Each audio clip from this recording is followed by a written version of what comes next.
Welcome to the Eli Show, first episode of Season 3. I'm in my Hawaiian gear, out in nature. It's summertime, time to chill, time to write a new book, time to do the Eli Show. I might be chilling. The sports world, it's going a million miles per hour, including the NBA Finals are set, and college baseball playoffs. I have my opinion about that. And, racing, after, Saddle Balls we talked about last week about Kyle Busch, we get to some racing and more. But let's start with the NBA Finals and who's playing. Well, if you've been living under a rock, you probably don't know. But almost everyone knows in America. The New York Knicks swept the Cavs in 4, dominant, and I blame the coaching for the Cavs. It started in Game 1 when coaching would not call a timeout, and the Cavs lose it, and they couldn't really get back in the series. We're winning by 22 in the fourth quarter in Game 1, lost, and then didn't win a game after that. So Knicks looking dominant, including, I'm not going to get political here, but Trump said he's probably going to go to a Knicks finals game. But who they're playing? Well, might be the alien. He's not an alien. But Victor Wembanyama, 7'4", 7'5", ginormous guy, long arms, long legs, and perhaps can shoot. 22 points last night. It was a thriller of a game. Game 1, went into double overtime, and just from there, it's been electric. But, one team had dominated each game, and if you're just wondering, it went into Game 7. Yeah. Game 7, if you didn't watch it, you're probably missing out. My TV did, go out. For some reason, NBC didn't work, but we got to work. And, yeah. So, I'll tell you what, SGA and this flopping. We'll get to this a little later. I don't want to get on it too early. It's just outrageous. But I'll tell you what, Victor Wembanyama got in the spotlight, did what he does, 22 points, got some assists in there, got a lot of rebounds, and he needed to play great defense overall. Refs, pretty good about that. And the Spurs winning in Game 7. SGA, two-time MVP, did not win the Western Finals, and they're trying to repeat finals. Couldn't get there. So Knicks Spurs, and I'll tell you what, if you're trying to take the money line, I'll take the Knicks. Look, I love Victor Wembanyama. Here's the thing. None of them, almost none. I don't know. I don't know this stat, but I don't know how many of them have actually played in NBA Finals. And I'll tell you what, that's not the problem. They're young. They don't have the experience. And I'll just say, a place, Madison Square Garden. You can't beat a team in there if it's electric. You can't beat a team if the whole New York is going against you, except for Brooklyn, of course. But it's crazy. And I got the Knicks. Now, I haven't looked at it yet today, but I don't believe the Knicks are favored in this. I think it's going to go into a Game 7. And a Game 7, I don't think it will be at Madison Square Garden. Just depends. I don't know who has the higher seed, Western or Eastern. It's going to be electric, though. And anyway you look at this game, I think I'll take the underdogs right here and get the Knicks. And they're due. They're due up. It's been a while. It's been, 1999 since they've been in the finals. I was not alive then. And the Spurs, it's been a while, too. So, both the teams last year, I feel like they didn't have NBA Finals, written on them. This year, you can see it a little bit in the regular season, but you saw it in the playoffs. Knicks and 4, but Knicks have not faced a competitor, and my father thinks, Knicks are going to get smoked. I disagree. The Knicks have an overall great team, and I think they're going to take it. Had to start to Wednesday night. No NBA tonight or tomorrow or Tuesday, but I'll tell you what is.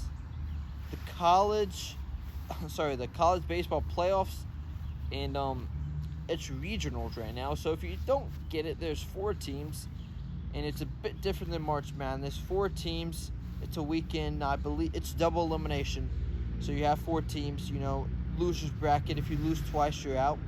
And then today, the top 2 teams, the winner of the loser bracket and the winner of the winner's bracket, plays. Now, if the winner of the winning winning bracket, who has no losses, wins, it's over. They go on to the next round. I believe it's called the Super Regionals. Now, if the other team wins it, who's lost one, they play another game because you have to lose twice. I know I sound a little stupid right now. If you know baseball, you know. If you don't, you probably won't get it anyways. It's a bit exciting, though. You have those small schools making some upsets, but here's the thing. March Madness, you lose, you're out. In baseball, you have a second chance, especially if you're home. And the Citadel, I mean, they looked pretty good coming out of the SoCon. I don't know if they recovered. I don't think they're in it anymore. But you have some small schools beating some bigger schools and eliminating some of these big schools in the college baseball playoffs. And I look at this. I was talking to my parents last night, and I thought about this. This playoffs, it's not even halfway done with the MLB. We're in the first quarter of the MLB season, and yet it's the playoffs for college. You think of baseball as a summer sport. I play travel baseball in the summer. When you think about it, you think of hot weather. Most of a college player's career is during the spring. Yes, it's a spring sport, but I think the college needs to move a little. The college baseball team needs to move a little more in the summertime. That's my own opinion. Yes, I like that Omaha is in June, but make it in July. Because the MLB, it's All-Star break. That's overrated. Sorry, a bit overrated, I think. So put it there then, and then the MLB just after that, it really gets it gets started right after that. So I'll say this: the MLB, the NFL, they don't have good all-stars. The NBA, a little bit more competitive, they don't have good all-stars. It used to be a good achievement to be an all-star, but now it's not. But speaking of this, I was listening to The Herd, and and they were it was not Colin, it was sorry about this, dude, I can't think of his name, but he was in for Colin on the day, and he was talking about the debate over should the NBA move to a less games in the season or less time in a game. I believe they're 48 minutes, but college, women's, WNBA, and international is all 40 minutes. Would changing it to 40 minutes help or decrease the amount of games? I think both will be good, but here's the thing. I think you decrease the number of games. Just because it's 40 minutes, it doesn't change the worth of the game. It changes the time of the game, but not the worth. If you still have over 100 games in a season and it's 40 minutes, that game is still worth the 48-minute game. However, if you change this to 80 games? Wait, sorry about I forgot. Dude, my mind's thinking about the MLB right now with the numbers. I'm sorry about that. I don't have a script, by the way. I'm not scripted. But if we change to more of maybe 50 games, maybe even 40 games in a year, it's going to change the game. It's going to change how teams play. You're going to see LeBron play a lot more. You're going to see these big names play. Yeah, I get money. Not everything's about money, though. I mean, a lot of people think everything's about money, and a lot of things are. In my own opinion, I don't watch sports because I see arenas making money. I watch sports because it's fun to watch. It's exciting, but it's not going to be exciting, and you're going to have less fans coming to games if it's just a random game. If you lose, you lose. You win, you win. There's a reason why Game 7 are the most watched, because we know everything's on the line. So you could come out of the game losing and going home, or come out winning and going to the finals. So put all your effort into it. You don't see that on a regular game. Speaking of the NBA, I just had to do it. Everyone's talking about this. Shay, let's just be honest. SGA just stop flopping. Game 7, I saw a little less flopping, little less. The NBA has a rule and standard that flopping is a technical foul if called by the refs. They do not use it. When Shea goes, oh, it looks like fish out of water.